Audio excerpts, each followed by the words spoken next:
Baik, kita lanjutkan video sebelumnya ya. Nah, video sebelumnya itu berhenti di bilangan asam, di mana bilangan asam itu adalah jumlah miligram NaOH yang dapat menetralkan 1 gram minyak, sedangkan derajat asam itu adalah jumlah miligram NaOH dalam 100 gram minyak atau untuk menetralkan 100 gram minyak. Nah, kadar asam lemak bebas itu adalah jumlah asam lemak bebas yang terdapat di dalam 1 gram minyak ya. Bilangan asam ini sebetulnya dinyatakan dengan jumlah asam lemak bebas yang terkandung dalam minyak dan biasanya dihubungkan dengan terjadinya hidrolisis minyak. Jadi seberapa banyak lemak itu terhidrolisis itu dapat dinyatakan dalam bilangan asam ya. Nah, selanjutnya ini merupakan standar nasional di mana SNI dari minyak goreng, di mana bilangan asam itu standarnya adalah 0,6 mg NaOH per gram minyak. Kalau lebih atau kurang dari kalau kurang sih malah lebih baik ya. Maksudnya kalau misalnya kurang dari 0,6 mg berarti kan minyak gorengnya jauh lebih baik gitu ya kualitasnya. Kalau misalnya lebih berarti kualitasnya buruk gitu.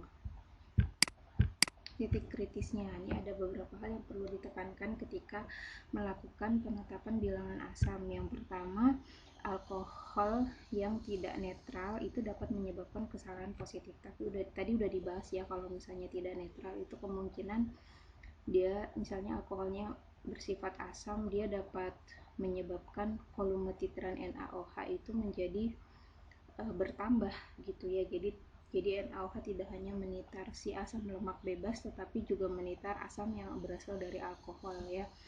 Nah, ini fatal sekali ya kalau misalnya nggak ditambahkan indikator PP, kita nggak tahu titik akhirnya seperti apa ya. Penentuan warna TA itu agak sulit dikarenakan minyak tersebut memiliki warna tersendiri. Ini salah satu kekurangan menggunakan metode titrasi ini ya. Kadar yang kecil dapat menyebabkan kelebihan volume basa dalam menitar. Jadi kalau semakin kecil itu jadi tidak sensitif gitu ya. Karena kan metode titrasi ini termasuk metode yang konven ya, salah satu metode konven. Nah, jadi kalau misalnya kadarnya rendah maka menyebabkan kelebihan volume basa atau menyebabkan kelebihan volume dalam penitaran seperti itu ya. Selanjutnya kita akan bahas mengenai bilangan peroksida. Nah, bilangan peroksida itu apa? Bilangan peroksida itu adalah jumlah asam lemak yang teroksidasi ya. Jadi kita menentukan berapa banyak asam lemak atau berapa banyak minyak atau lemak yang mengalami oksidasi ya. Jadi perlu kalian ketahui bahwa minyak atau lemak itu mudah sekali teroksidasi. Jadi kalau misalnya kalian simpan minyak misalnya di udara terbuka dan tidak ditutup, itu akan mudah sekali teroksidasi dan menyebabkan kepengikan. Jadi kualitas minyak jelas-jelas akan menurun gitu ketika mengalami proses oksidasi ini gitu. Nah, jadi bilangan peroksida itu adalah jumlah asam lemak yang teroksidasi ditentukan berdasarkan jumlah iodin yang terbentuk dari reaksi peroksida dalam minyak dengan ion iodin yang sebanding dengan kadar peroksida sampel. Atau kita juga bisa baca dasarnya di mana minyak dengan O2 membentuk peroksida, di mana peroksida ini akan dihancurkan oleh larutan bilangan peroksida dan menghasilkan onasen. On itu maksudnya onasen ya. Yang onasen yang terbentuk mengoksidasikan Ki dan membentuk I2. Kemudian I2 yang dibebaskan dititar dengan natrium tiosulfat menggunakan indikator kanji. Dengan titik akhir larutan tidak berwarna, belangko digunakan atau dilakukan sebagai faktor koreksi. Nah, jadi prinsip dari penentuan bilangan peroksida ini merupakan titrasi iodometri ya, karena menggunakan Ki dan kelebihan sehingga membentuk E2. Nah, kelebihan dan penggunaan Ki itu kan harus berlebih gitu. Jadi kelebihannya itu akan dititar dengan natrium tiosulfat. Nah, ini reaksinya. Jadi, nah, ini reaksi dari penentuan bilangan peroksida, di mana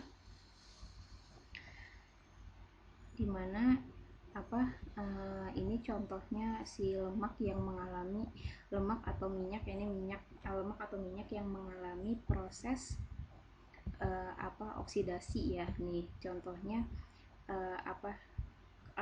ciri-ciri dari si lemak atau minyak telah mengalami proses oksidasi atau sedang mengalami proses oksidasi adalah terbentuk seperti ini ya, terbentuk peroksida ya. Nah, peroksida ini kemudian ditambahkan dengan larutan bilangan peroksida, sehingga agar larutan bilangan peroksida itu ditambahkan agar terbentuk onasen. Onasen itu yang reaktif ya. Begitu. Nah, selanjutnya ini onasen ini kemudian ditambahkan dengan Ki sehingga menghasilkan I2. I2 ini kemudian dititrasi menggunakan natrium tiosulfat. Nah, ini bagian kerjanya. Si sampel minyak goreng ditimbang, kemudian ditambahkan Ki, ditambahkan bilangan peroksida. Jadi si minyaknya itu direaksikan terlebih dahulu dengan bilangan peroksida agar membebaskan onasen. Nah, kemudian onasen ini dapat direaksikan dengan Ki agar menghasilkan I2 ya. Kemudian disimpan dalam tempat gelap selama 30 menit untuk penyempurnaan reaksi. Jadi reaksi pembebasan onasen dan onasen direaksikan dengan Ki itu maksimal atau optimum ketika kondisinya gelap ya. Selain itu juga kita ketahui bersama kan, kalau misalnya Ki itu kan mudah menguap ya. Bukan mudah menguap, Ki itu mudah sekali terurai menjadi I2. Nah, I2 ini Ki ini optimum ketika reaksinya itu berada di tempat gelap juga kan ya.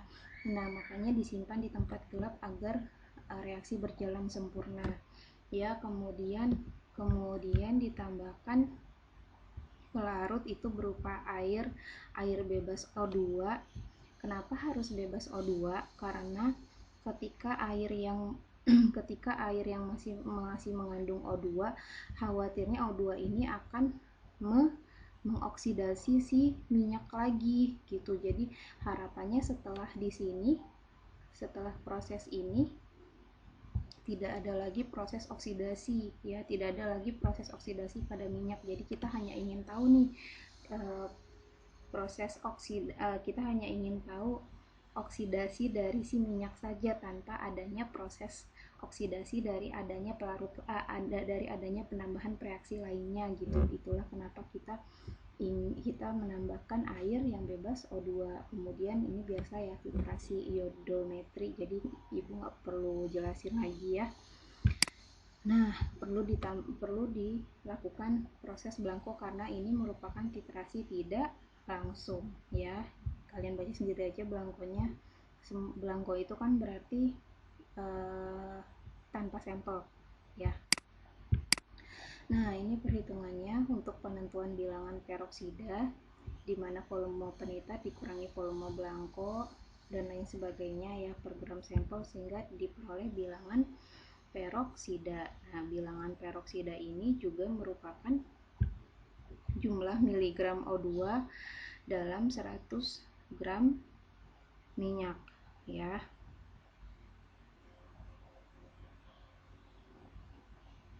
Jadi bilangan ibu tekankan kembali, jadi bilangan peroksida ini salah satu apa ya, parameter penting lah gitu untuk menentukan derajat kerusakan pada lemak dan minyak ya. Jadi kalau misalnya bilangan peroksidanya tinggi, berarti si minyak atau lemak itu sudah mengalami proses oksidasi yang banyak gitu. Jadi semakin buruk kualitas si minyak. Kalau misalnya bilangan peroksidanya rendah, berarti proses oksidasi pada minyak atau lemak itu tidak terlalu tinggi gitu. Jadi kualitas minyak masih tergolong baik gitu ya.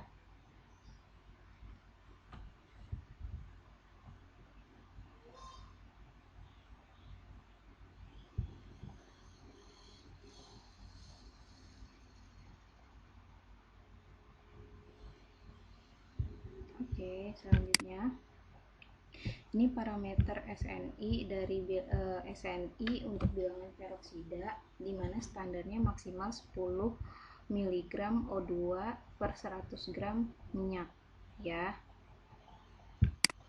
Titik kritisnya nih, larutan harus disimpan dalam tempat yang gelap. Tadi kan harus disimpan dalam tempat gelap ya, karena bilangan peroksida mudah terurai oleh cahaya sehingga akan kehilangan fungsinya. Jadi bilangan peroksida itu dapat dapat mudah terurai oleh cahaya pun KI juga mudah terurai oleh cahaya kan. Jadi dua-duanya merupakan reaksi yang mudah terurai oleh cahaya sehingga harus ditempatkan di tempat yang gelap. Nah, air harus bebas O2 ya, tadi udah Ibu jelaskan. Jadi kalau misalnya nggak bebas O2 akan memutus ikatan rangkap pada minyak. Kalau misalnya masih ada O2, dia akan bereaksi dengan asam lemak tidak jenuh pada si minyak ya. Kan minyak itu terdiri dari apa tadi? Coba kita lihat, takutnya kalian lupa. Nah, minyak itu kan terdiri dari gliserol dan asam lemak. Nah, kalau misalnya asam lemak ini nih, si R-nya itu kan kalian sudah belajar ya, ada asam lemak jenuh dan asam lemak tidak jenuh. Nah, asam lemak tidak jenuh itu memiliki ikatan rangkap. Nah, si ikatan rangkap ini kalau misalnya ada O2, ikatan rangkap ini akan mengalami proses reduksi atau proses oksidasi ya, akan mengalami proses oksidasi sehingga ikatan rangkapnya putus, sehingga akan membentuk epoksida tadi yang direaksi ya. Itulah kenapa airnya itu harus bebas O2. Jadi kalau misalnya ada O2, dia akan memutus ikatan rangkap pada minyak yang tadi sebelumnya dijelasin itu, sehingga bilangan peroksidanya akan meningkat gitu ya. Nah, kemudian penambahan indikator kanji yang terlalu awal, sehingga ini indikator kanjinya itu ditambahkan di akhir-akhir menjelang titik akhir agar I2-nya itu tidak terperangkap dan menyebabkan kesalahan penentuan titik akhir gitu ya. Oke. Nah, selanjutnya KI yang ditambahkan dalam bentuk hablur tadi ya. Hablur itu maksudnya dalam bentuk padatan, karena bila dalam bentuk larutan, nah dikhawatirkan air yang melarutkan KI itu mengandung oksigen. Nah iya, jadi kita menambahkan KI-nya itu langsung dalam bentuk padatan, tidak perlu dilarutkan dalam air gitu, karena khawatir airnya itu mengandung oksigen. Nah, balik lagi ya, oksigen itu dapat menyebabkan kesalahan analisis. Oke, lanjut ke bilangan iod. Bilangan iod itu apa? Bilangan iod itu adalah, jadi intinya kalau bilangan iod itu kita hanya untuk mengetahui ketidakjenuhan asam lemak penyusun minyak dan lemak. Jadi langsung kita buka dasarnya aja ya. Nah, bilangan iod itu menunjukkan jumlah ikatan rangkap pada rantai trigliserida atau asam lemak ya. Jadi sebetulnya bilangan iod ini hanya untuk mengetahui berapa banyak ikatan rangkap secara kasar ini, untuk mengetahui berapa banyak ikatan rangkap pada rantai trigliserida atau asam lemak. Jadi kan kita tahu ya, penyusun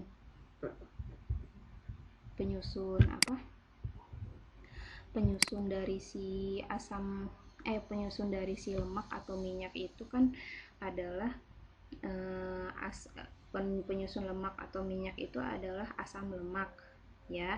Nah, asam lemaknya itu kan terdiri dari dua, asam lemak jenuh dan asam lemak tidak jenuh. Nah, kita ketahui bersama asam lemak tidak jenuh itu memiliki ikatan rangkap, sedangkan asam lemak jenuh itu tidak memiliki ikatan rangkap atau ikatannya itu tunggal semua gitu ya. Nah, lemak tidak jenuh atau lemak yang mengandung asam lemak tidak jenuh itu memiliki ikatan rangkap. Nah, kita dapat mengetahui dengan secara kasar jumlah ikatan rangkap dalam si lemak atau minyak itu dengan metode bilangan iod ya. Nah, ini sampel dilarutkan dengan pelarut CHCl3 dan ditambahkan dengan larutan Wiges atau ICL. Ini metodenya metode Wiges ya, secara berlebih terukur. Sisa ICL kemudian direaksikan dengan Ki dan melepaskan I2 yang dapat dititar dengan natriotiosulfat. Ini menggunakan metode atau titrasi iodometri.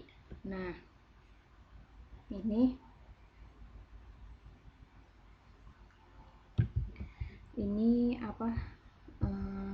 ini reaksinya ya. Ini si lemak tidak jenuh atau lemak yang mengandung asam lemak tidak jenuh, ada ikatan rangkapnya kan di sini, direaksikan dengan larutan Wiges atau ICL sehingga ikatan rangkapnya itu terputus ya. Kemudian sisa ICL ini bereaksi dengan Ki menghasilkan I2. Nah, I2-nya ini kemudian direaksikan dengan natrium tiosulfat.